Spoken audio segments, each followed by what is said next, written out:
Oh, well, man. Like, I don't want to step on this plane, no, I don't. Like far out, you know, I think I better go over there and get some insurance. I better go buy a lot of insurance, yeah. Well, man. Yeah, I think I'll just step in the bar and have a drink before I get on this flight. Number 714, leaving for out of this world.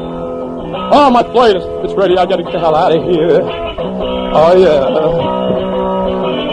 So I'm headed towards a plane. I'm pretty scared. My knees are shaking because there was an accident 2 weeks ago in Washington, D.C. And I'm scared. I'm petrified. I don't know what to do now. Like, wow, man. Far out. You know, there's nothing to worry about.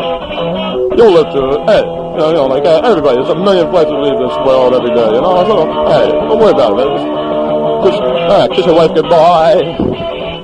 Kiss your baby girl. Nothing to worry about.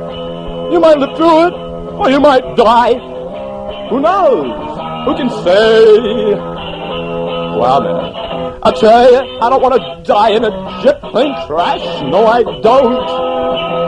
I really don't want to. Better go buy a lot of insurance. Yeah, I'd say to myself, yeah.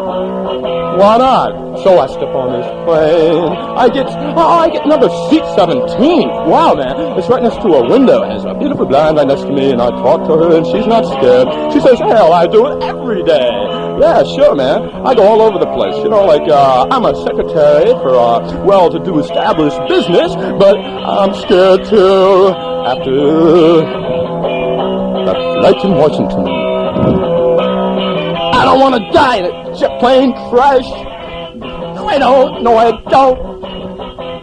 No, I don't. Destination out of this world.